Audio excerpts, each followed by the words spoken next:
Na medida que o Buscapé começou a acumular mais e mais consumidores fiéis, a gente começou a perceber que, apesar das lojas terem reclamado no começo e de nós estarmos fazendo esforços contínuos para capturar mais preços de mais lojas, um número crescente de lojas começava a procurar e começava a saber como é que podia fazer para estar listada no Buscapé.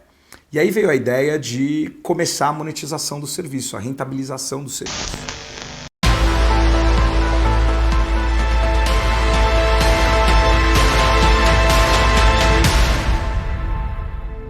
Quando a gente pensa numa plataforma, qual lado escolher, é sempre uma questão muito delicada. É um bom norte, que é você imaginar quem está recebendo a liquidez, o dinheiro naquela transação. Então, apesar do consumidor estar pagando menos, o dinheiro sai do bolso do consumidor e entra no bolso da loja. Então, para o consumidor, qualquer coisa que ele pague a mais vai doer. É um custo adicional que ele não tinha. Mas se você pensar com a cabeça do vendedor, ele não tinha essa venda. Então, se alguém está trazendo essa venda para ele, provavelmente ele vai ter espaço para dar um pedaço desse dinheiro que ele não tinha antes.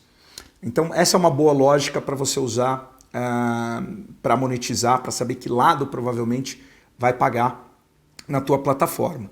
Mas muito provavelmente você vai ter que começar com a tua plataforma gratuita, ou praticamente gratuita dos dois lados, quando não incentivada dos dois lados. E isso acontece simplesmente porque o mais importante numa plataforma é a liquidez. Então tenta buscar qual que é a métrica que significa que os dois lados conseguiram fazer uma transação na sua plataforma. E em cima dessa métrica você constrói o negócio. Bom, no início do Buscapé, a gente tinha a visão de cobrar por clique. Porém, as lojas não entendiam, ninguém cobrava por clique, não existia isso. E as lojas tinham muito medo, porque elas falavam, poxa, o meu concorrente pode entrar lá, ficar clicando no meu resultado, vai inflacionar o quanto eu vou pagar, não estou confortável. E esse foi um trabalho de educação muito difícil da gente fazer com os varejistas. Mas o que a gente fez, na verdade, foi, obviamente, aceitar a proposta de mensalidade e a gente começou a cobrar um valor fixo por mês. O varejo conhecia pagar mensalidade, era como ele estava acostumado a pagar. Então, pô, vamos educar ele? Vamos. Traz ele no modelo que conhece e aos poucos a gente vai ensinando o modelo de negócio que a gente quer praticar. E o que a gente fez foi criar um programa de patrocínio onde as lojas que começassem a pagar começavam a aparecer no topo do resultado de busca e ao invés de ter só o seu nome escrito, elas poderiam colocar uma logomarca.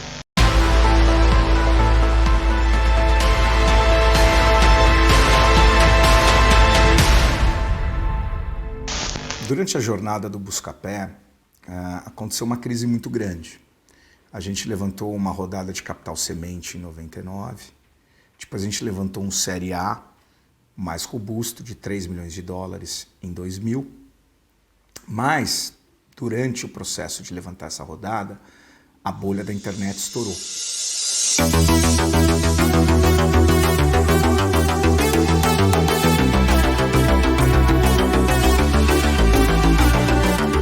A Nasdaq implodiu e rapidamente a gente percebeu que o que parecia ser uma corrida de 100 metros tinha se tornado uma maratona.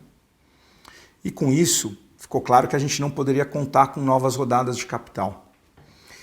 E óbvio, como negócio de plataforma era essencial a gente ter liquidez para conseguir gerar efeito de rede, não ia ter ninguém que escrevesse o cheque da série B dali 12, 18 meses, ou seja, em 2001, 2002, ninguém que fizesse a rodada seguinte e assim por diante.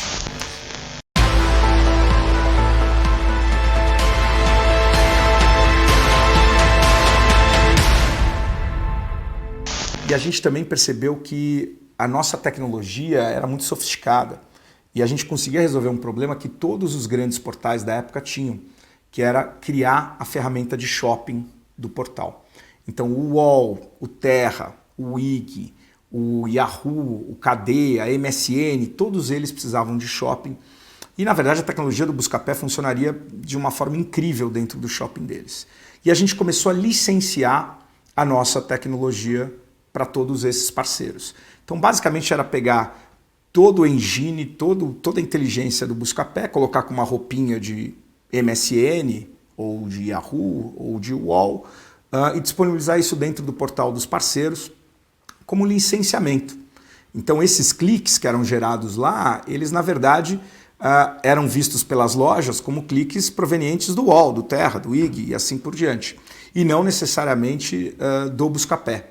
Então a gente estava, na verdade, criando de certa forma competidores, né? Porque o varejista estava pagando para estar nesses portais, para a gente eles mal pagavam, mas era uma forma da gente ter receita, porque a gente cobrava um licenciamento, uma taxa de manutenção, qualquer ajuste de ferramenta, e tudo isso gerou caixa, gerou receita e conseguiu fazer com que a gente equilibrasse as contas. Muitas startups passam por modelos de transição e é muito comum.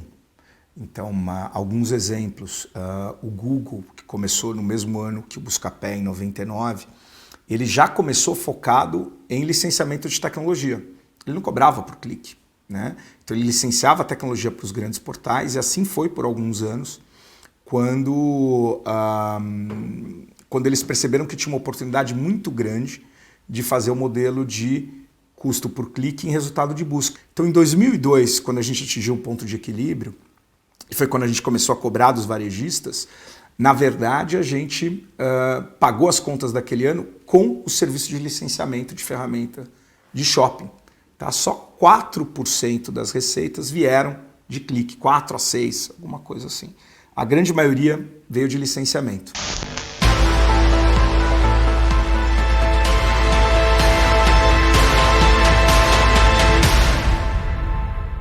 O que aconteceu nos anos seguintes foram que os portais começaram a ter cada vez custos maiores com as suas áreas de shopping. Precisava de mais gente para cadastrar vitrines, precisava de mais equipe comercial e, em geral, essa conta não fechava para os shoppings.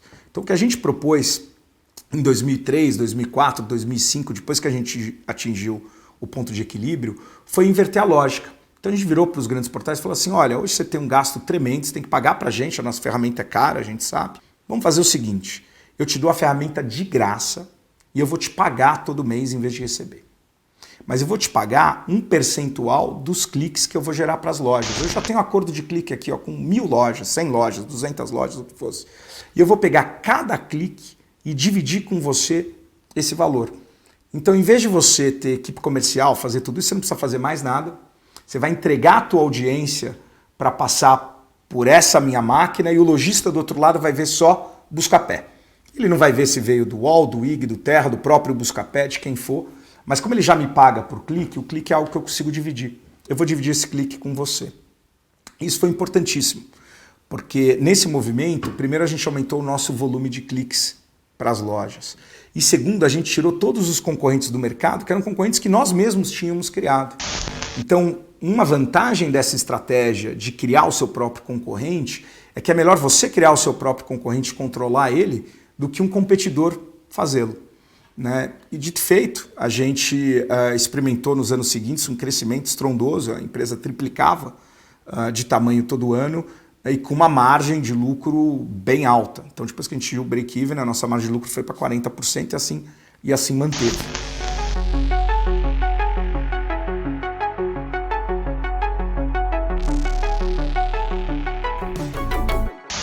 Diferentes modelos de negócio têm diferentes tempos de maturação. E alguns negócios costumam ter o que a gente chama de curva J, né? Costumam ter um comportamento de precisar de mais dinheiro para atingir o ponto de equilíbrio e explodir. Mas são negócios que eventualmente se tornam maiores do que outros. Tá? Então, plataforma é esse caso. Então, plataforma é um negócio em que você precisa de mais gasolina, você precisa de mais tempo, ou você precisa criar algum modelo de negócio intermediário para você atingir liquidez suficiente para chegar no teu break-even. Negócios, por exemplo, que tem componente de assinatura, de subscription, né? Software as a Service, o SaaS é um bom exemplo disso.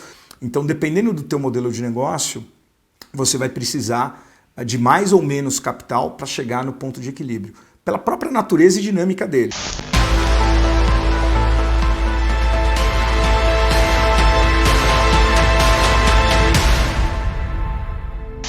Algo muito importante para você defender o tamanho do teu marketplace, a liquidez do teu marketplace, é criar lock-ins, é criar travas. né? E isso nada mais é do que incentivos para que a sua demanda e a sua oferta continue dentro da sua plataforma e, obviamente, não se aventure em plataformas concorrentes. Tem diferentes formas de você criar lock-ins. Uma muito comum é você criar avaliação, reputação. O vendedor desenvolve uma reputação dentro daquela plataforma, de forma que se ele for para uma plataforma concorrente, ele vai começar com 0 de reputação lá. Então vai levar muito tempo para ele construir a reputação nova. Então ele prefere nem perder tempo. Afinal, eu estou aqui vendendo bem, eu vou para uma segunda plataforma, eu não sei se eles têm consumidores, minha nota lá começa do 0. Então esse é um exemplo muito claro de lock-in. O segundo exemplo de lock-in são bonificações por volume. Então o vendedor ou o comprador, quanto mais eles usam a plataforma, mais eles vão ter benefícios. E aí normalmente benefícios econômicos. Um terceiro é benefícios que mexam no ego boost. Então, quanto mais você usa uma plataforma, isso funciona muito bem com plataformas consumidor para consumidor, né, onde as pessoas vão ganhar algum tipo de atributo ou reputação em que dê um boost no ego, na vaidade da pessoa, né? Então pode ser tão simples quanto um selinho azul verificado que a gente vive vendo por aí nas redes sociais, né? E obviamente você pode aí trabalhar com cashback, com descontos, mas de certa forma estão dentro desses grupos que eu comentei.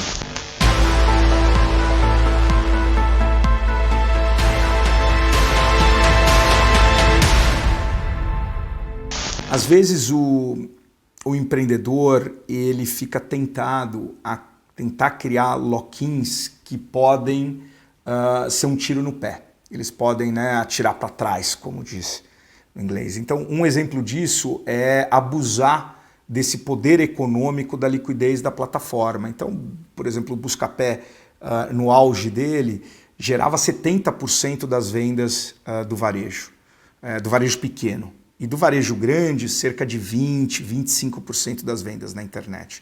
Então, mais ou menos 1/3 de todo o comércio eletrônico passava pela plataforma do Buscapé. Fosse na marca Buscapé, fosse na marca Bonfire, fosse no Ebit, Lomadi, QBarato, Bcash, o que fosse. Então a gente tinha poder para eventualmente virar para as lojas e falar assim, olha, vou criar um lock-in aqui que é o seguinte, se você for para um competidor meu, eu te removo. E apesar de você poder fazer isso, você tem que tomar muito cuidado, porque isso pode se voltar contra a tua plataforma. Tá? Então toma muito cuidado e tente gerar os efeitos de lock-in sempre no sentido de adicionar valor e nunca no sentido de mostrar o poder econômico que você tem de forma a agredir de alguma forma algum lado da tua plataforma.